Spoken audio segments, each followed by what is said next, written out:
एक तो 13 को जिद बढ़ा करके ये एग्जाम ले लिए। पहले ही से इस बात की आशंका थी कि पहले से कुछ हेराफेरी किया गया है, इसीलिए 13 को एग्जाम लेने पर बीपीएससी डटा हुआ है, अड़ा हुआ है, अपना अरियल रवैया दिखा रहा है। भाई डेमोक्रेसी में आप लोगों की बातें नहीं सुन रहे हैं। 93,000 ऐसे लोग थे जो अपना फॉर्म नहीं भर पाए और बीपीएससी के काम नहीं भर पाए। आपने 4 नवंबर को आखिरी डेट दिया था। इसका मतलब क्या हुआ कि 4 नवंबर को रात के 12:59 तक लोग अपना फॉर्म डाल सकते हैं। लेकिन 2-3 दिन पहले ही से आपका वेबसाइट काम करना बंद कर दिया था। शुरू में आप लोग जो 15 दिन एडिट का ऑप्शन नहीं दिए, चिल्ला चिल्ला करके एक ही बात हम लोग हर वीडियो में बोल रहे हैं, क्योंकि यही बात बोलने लायक है ही तो हर वीडियो में बोलेंगे भाई। तो इन सब कारणों से लोग एग्जाम डेट को एक्सटेंड करवाने की मांग कर रहे थे। और 15 दिन जो आपने उहाफों की स्थिति बनवा दी नॉर्मलाइजेशन को लेकर के और बाकी अन्य चीजों को लेकर के, तो लोगों की तैयारी बिल्कुल शिथिल हो गई। लोगों के दिमाग में हो गया कि नहीं एग्जाम का डेट आगे चलेगा, और लास्ट का जो समय होता है वो बहुत क्रूशियल होता है। लोगों की तैयारी खराब हो गई, फिर भी आपने 13 को ही एग्जाम ले लिया। और अब जो गड़बड़ी की बात सामने आ रही है, लोगों का खून खोल रहा है चेयरमैन साहब। आप बिहार की धरती को नहीं समझते हैं शायद, भले ही आपने सेवा दी है यहाँ, लेकिन आप नहीं समझ पा रहे हैं कितना बड़ा ये आंदोलन का रूप धारण कर लेगा। आप इसका अंदाजा नहीं लगा सकते हैं। शायद 6 दिसंबर को आंदोलन हुआ था, उसको भी आप बहुत हल्के में लिए होंगे, लेकिन 6 दिसंबर को कितना बड़ा आंदोलन हुआ पटना और दिल्ली में, वो पूरी दुनिया ने देखा। और उसके बाद आनंद फानंद में आपको एक प्रेस नोट जारी करना पड़ा, जिसमें उस प्रेस नोट में भी आप झूठ बोल गए कि ये भ्रम फैलाया जा रहा है कि नॉर्मलाइजेशन होगा। हमने कब कहा? अरे भैया, तो जब 6 दिसंबर को बड़ा बवाल हो गया, उसके बाद ये प्रेस नोट आपने क्यों जारी किया? आंदोलन की भूमिका तो माहौल तो 2-3 दिन पहले से बन रहा था ना, तभी आप ये जारी कर देते। लेकिन आपको लगा कि यार ये लोग क्या कर पाएंगे, कुछ नहीं होगा, आएंगे 100-200 बच्चे लाठियां मार के भगा देंगे। लेकिन जब लोग चढ़ गए बीपीएससी के ऊपर और अपना दमखम दिखाए, तब आयोग साहब को बैकफुट पर आना पड़ा। फिर भी अपनी गलती को नहीं स्वीकार कर पाए, बोल रहे हैं कि वे भ्रम फैलाया जा रहा है। तो चेयरमैन साहब, बिहार की धरती है, वीर कुंवर सिंह की धरती है, वीर कुंवर सिंह की खाती है हम लोग। हमारे जो रगों में दौड़ रहा है वो वीर कुंवर सिंह का खून है। आप हल्के में मत लीजिए, कितना बड़ा आंदोलन हो जाएगा आप समझ नहीं सकते हैं। डेमोक्रेसी में जमहूरियत से ऊपर कुछ नहीं है, कोई संवैधानिक संस्था जनता से ऊपर नहीं है। संविधान भी जनता के वेलफेयर के लिए है। अगर जनता के वेलफेयर में संविधान का कोई प्रोविजन, कोई आर्टिकल आ रहा आता है, उसको भी हटा दिया जाता है, डिलीट कर दिया जाता है या अमेंड कर दिया जाता है। वो आप अपने आप को यह ना समझे कि मैं संवैधानिक संस्था का बॉस हूं। आपसे पहले भी कोई था और आपके बाद भी कोई आएगा। तुमसे पहले वो जो एक शख्स यहाँ तथ्य नसी था, तुमसे पहले वो जो एक शख्स यहाँ तथ्य नसी था, उसको भी अपने खुदा होने पे इतना ही यकीन था। तो ये किसी की बपौती नहीं है कुर्सी। आज आप हैं, फिर कोई और आएगा। कुछ ऐसा कर जाइए कि लोग याद रखें, जैसे आज भी अतुल प्रसाद को लोग याद कर रहे हैं और आगे आने वाली पीढ़ियां भी अतुल प्रसाद को याद करेंगी। उन्होंने ऐसा बीपीएससी में काम किया है, तमाम तरीके के सुधार किया बीपीएससी में उन्होंने। और इतने डेमोक्रेटिक आदमी थे कि बच्चे जो भी मांग करते थे उस पर वो विचार करते थे, उसको कंसीडर करते थे और उसको स्वीकार भी कर लेते थे। बराबर प्रेस नोट जारी करके, विज्ञप्ति जारी करके, मीडिया को ब्रीफ करके इंफॉर्मेशन शेयर किया जाता था एस्पिरेंट्स के साथ। और इसके बावजूद वे अपने ट्विटर हैंडल से ट्वीट भी करते थे। आप तो कोई इंफॉर्मेशन ही बाहर नहीं आने देते हैं चेयरमैन साहब। आप पर घोटाले के आरोप लगे हुए हैं, आपके दामन दागदार हैं।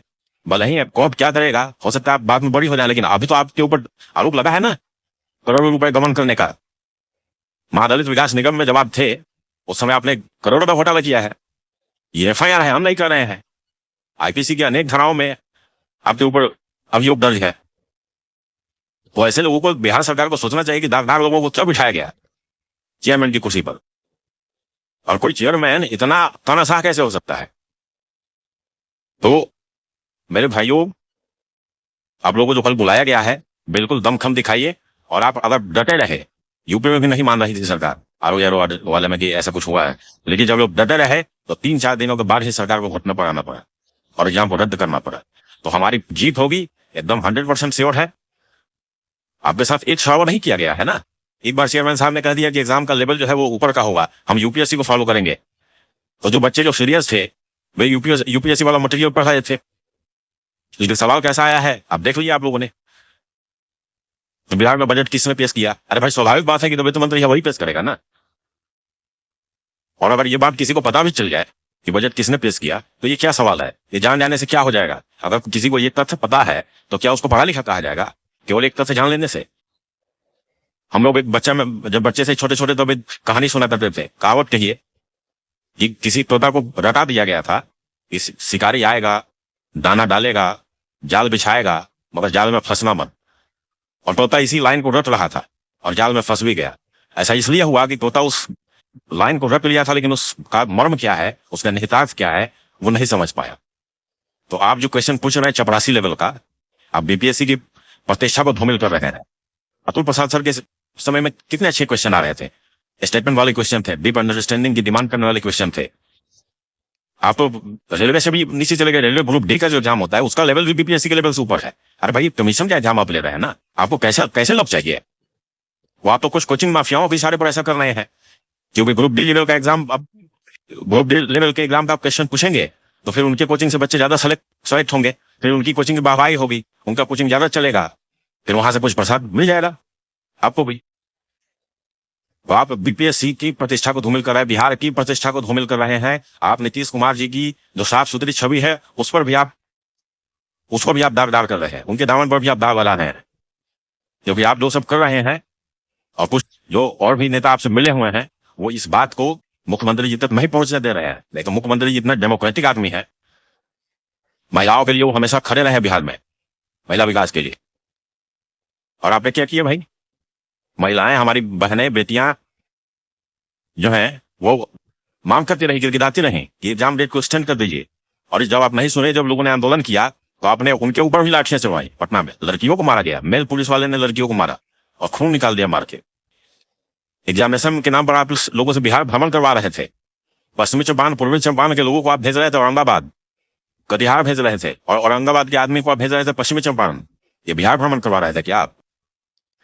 किसी को अगर होम सेंटर मिल जाता तो इसमें आपका कुछ नुकसान हो जाता क्या? बच्चे जो दो दिन जब करके एग्जामिनेशन सेंटर पर पहुंचे, वो क्या एग्जाम दे पाएंगे? तो आपकी तो मंशा थी कि जो सीरियस कैंडिडेट हैं वो बाहर हो जाए। आखिर फैक्चुअल केवल एग्जाम लेकर के आप क्या साबित करना चाहते हैं? आप बताइए ना। छत्तीसगढ़ के या उड़ीसा के मुख्यमंत्री कहां से चुन कर गया है, किस विधानसभा से? ये क्यों जानना चाहिए बीपीएससी के बच्चों को या यूपीएससी के बच्चों को? ये जाने से क्या होगा? आप वैसा क्वेश्चन पूछिए ना जिसमें उनकी एनालिटिकल पावर का पता चले, उनकी डीप अंडरस्टैंडिंग निकल के बाहर आए। आपको अधिकारी बनाना है ना लोगों को, जिसमें सोचने समझने की क्षमता हो। इससे तो प्रशासनिक गुणवत्ता को आप धूमिल कर रहे हैं, दूषित कर रहे हैं आप। जो लोग सेलेक्ट होंगे, ऐसा ही ना ग्रुप डी की तैयारी करने वाले लोग पीटी में पास करेंगे, और फिर वैसा ही लोगों से उनका मेंस में कंपटीशन होगा, तो फिर वैसे ही लोग फाइनली सेलेक्ट होंगे। वो लोग क्या प्रशासन को सही तरीके से चला पाएंगे, हैंडल कर पाएंगे? वो जो सीरियस लोग हैं तो बाहर हो जा रहे हैं। तो 2-3 मांगों को लेकर के कि एग्जाम, अब तो कुछ नहीं, अब तो कोई, हमारी बस एक ही मांग है कि एग्जाम को कैंसिल करिए, इससे कम कुछ भी मंजूर नहीं है। और एक लोग कल पटना में पहुंचिए, पटना में इतनी भीड़ लगा दीजिए कि नीतीश कुमार जी तक ये बात पहुंचे या कि चल क्या रहा है, और आपके बदले कोई और नहीं करेगा। आप सोचेंगे कि कोई और कर देगा आपके बदले, तो नहीं। एक लोग जब खड़े होते हैं तभी कतार लंबी होती है। किसी शायर ने लिखा है कि रंगे महफिल चाहता है एक मुकम्मल इनकलाब, रंगे महफिल चाहता है एक मुकम्मल इनकलाब, चंद समाओं के भड़कने से शहर होती नहीं। तो चंद समाओं के भड़कने से, चंद दिए अगर जल जाएं तो उससे प्रकाश नहीं फैलता है। प्रकाश फैलाने के लिए बहुत दिए जलाने पड़ते हैं। तो कल पटना की सड़कों पर आप लोग उतरिए, एकदम शांतिपूर्ण तरीके से, डेमोक्रेटिक तरीके से अपनी बात रखनी है। और देखिए, आप पुलिस से कभी डरिएगा मत। जब आप सही रहेंगे ना, क्या हुआ, दिल्ली को तेल भेज दिया गया, पुलिस ने उन पर क्या क्या एफआईआर कर दिया है, कौन कौन सी दुनिया भर की घटनाओं में। उससे क्या हुआ? जज साहब के सामने वो टिक नहीं पाया, 2 दिन के बाद बाहर आ जाए। इसलिए बड़े बड़े लोग गए हैं जेल, नेहरू गए हैं जेल, गांधी गए हैं जेल, भाई बड़े बड़े लोग जेल गए हैं। ये बात आप लोगों को समझाने की जरूरत नहीं, सब आप हिस्ट्री पढ़े हैं। हजारों ऐसे लिस्ट है, और हजारों ऐसे नाम है गिनाए जा सकते हैं उंगलियों पर। वो जेल जाना गुनाह नहीं है और शर्मिंदगी की बात नहीं है। आप क्या करके जेल जाते हैं, ये बड़ी बात होती है। आप अच्छे काम करके अगर जेल जा रहे हैं, तो जेल से निकलने के बाद कितने लोग हीरो बन चुके हैं, आपको भी पता है, हमको भी पता है। आज हमारे सामने जितने भी लीडर्स हैं, वो चाहे बिहार के हो या किसी और राज्य के हो, वो सभी जेल जाने के कारण ही नेता बने हैं। तो आप लोग बिल्कुल भी, और आपको जेल जाने की नौबत ही नहीं आई। आप शांतिपूर्वक धरना प्रदर्शन कर रहे हैं, आपको पुलिस अगर टच करेगी तो पूरी मीडिया आपके लिए खड़ी पड़ी है। आपको इस बात का अंदाजा होना चाहिए। मीडिया चाह रही है कि आप कुछ ऐसा करो तब ना वो दिखाए। मीडिया पूरी आपके साथ खड़ी है, आप कुछ करो तो ग्राउंड पर सही। आप करोगे, पूरे मीडिया के कैमरे आपको कवर करने के लिए वहां तैयार है। किसी की मदाल है कोई माइक लाल जो आपको टच कर दे? शांतिपूर्ण धरना प्रदर्शन करने वाले छात्रों पर ही तो आप छात्र हैं। तो भारी से भारी संख्या में पहुंचिए पटना में, शांतिपूर्ण तरीके से अपनी बात रखिए। आपकी संख्या इतनी होनी चाहिए कि चारों तरफ लोग ही लोग दिखाई दें, और तब इस अहंकारी चेयरमैन को पता चलेगा ये बिहार की धरती है, यहाँ के लोग अलग मिट्टी के बने हैं।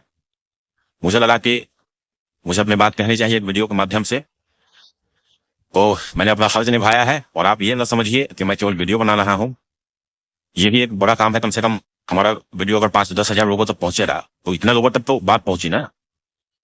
और मैं भी आऊंगा आंदोलन में, आप लोग नहीं मुझे ना पहचान पाएंगे, लेकिन आंदोलन में मैं भी रहूंगा आपके साथ। इसलिए आप निश्चिंत रहिए, मैं अपने साथ और अपने दोस्तों को भी लेकर जाऊंगा, लेकिन आप लोग भी आइए। इसलिए क्योंकि देखिए, जैसा ने भी कहा है कि उसूलों पर जो आंच आए तो टकराना जरूरी है। उसूलों पर जो आंच आए तो टकराना जरूरी है। अगर जिंदा हो तो फिर जिंदा नजर आना जरूरी है। अब इससे ज्यादा मैं क्या कहूं, आप लोग खुद समझदार हैं। इस वीडियो में इतना ही। जय हिंद।